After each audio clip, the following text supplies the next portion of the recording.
হবে। এক, আপনার ব্যক্তিগত জীবন, দুই, পারিবারিক জীবন, তিন, সামাজিক জীবন, চার, রাষ্ট্রীয় জীবন।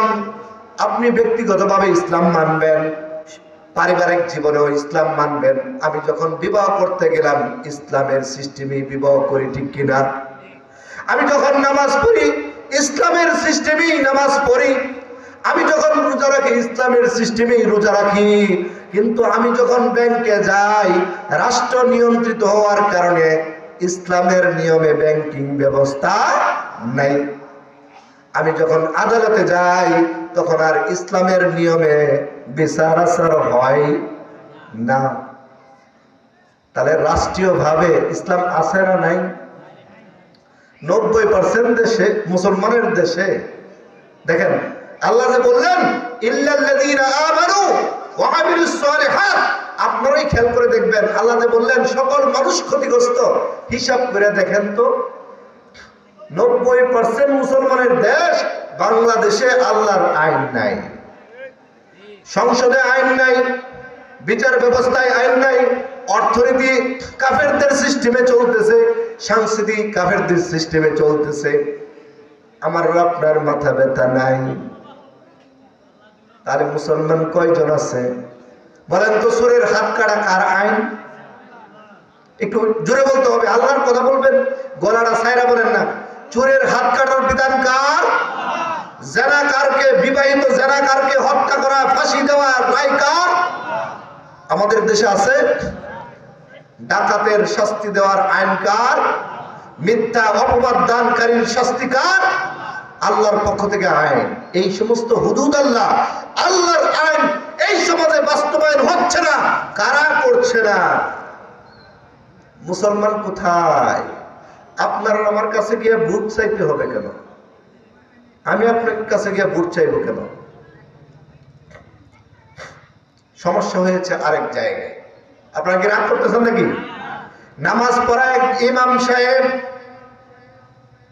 আলহামদুলিল্লাহি রাব্বিল আলামিন সূরা তেলাওয়াত করতেছে কোরআন থেকে, সুন্দর করে ইমাম সাহেব নামাজ পড়াচ্ছেন, কিন্তু সমাজের ইমাম যে চেয়ারম্যান তিনি বিচার করতেছেন কাফেরদের নীতিতে, ঠিক কিনা? আমার মনে হয় অনেকে রাগ করতেছেন। আপনার ব্যক্তিগত জীবনে ইসলাম মানতে হলে ফতোয়ার জন্য একজন ইমামের কাছে যান, পারিবারিক জীবনের সমস্যা সমাধানের জন্য একজন ইমামের কাছে যান। সামাজিকভাবে যখন বিচার আচার হয় তখন কেন সমাজের কিছু যারা ইসলাম মানে না, ইসলামের বিরোধিতা করে, তাদের কাছে কেন যান ভাই? কোন বিচারে দেখছেন মসজিদের খতিব সাহেব বসা? ও ভাই, তাহলে মানুষ ক্ষতির মধ্যে থাকবে না কেন?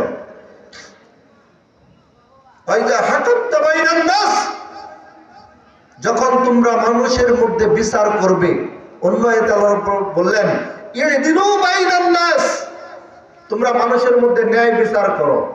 আপনি যখন নামাজের জন্য এক ইমাম ঠিক করলেন, বিচারের জন্য যখন আরেক ইমাম ঠিক করলেন, যিনি ইসলামের কিছুই জানেন না, উনি তো বিচার করতে গিয়ে টাকা ছাড়া বিচার করে না।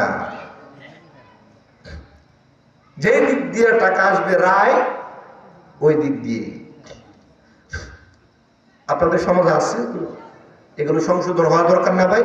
যে আগামী দিনে আপনারা জোর করে যে ইসলাম পালন করে সমাজের মধ্যে যদি আলেম থাকে, ইসলামের সিস্টেম যে পথ চায় নেওয়া না, তাই আপনারাই জোর করে একজন আলেমকে সমাজের নেতা বানায় দিবেন। পারবেন তো ইনশাল্লাহ নাকি? আলেম না পাইলে ভালো মানুষ যিনি কোরআনের পক্ষে কাজ করেন ওনাকে আপনারা চয়েস করেন। ন্যায় আমল যদি পরিপূর্ণভাবে জীবনের 4টা ক্ষেত্রে করতে চান, মা বোনেরা যদি মনে করেন পরিপূর্ণ ইসলামের মধ্যে থাকতে চান, যুব সমাজ ইসলামের যুবকদের উপর অনেক কিছু দাবি করে, আশা করে।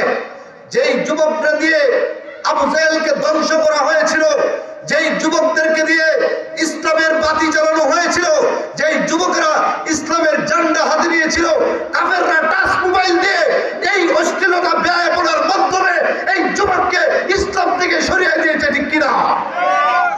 এই যুবকরা আস্তে হাত হাত পেট করে চলতেছে, যুবকদের মধ্যে মতভেদ নাই, ঠিক কিনা?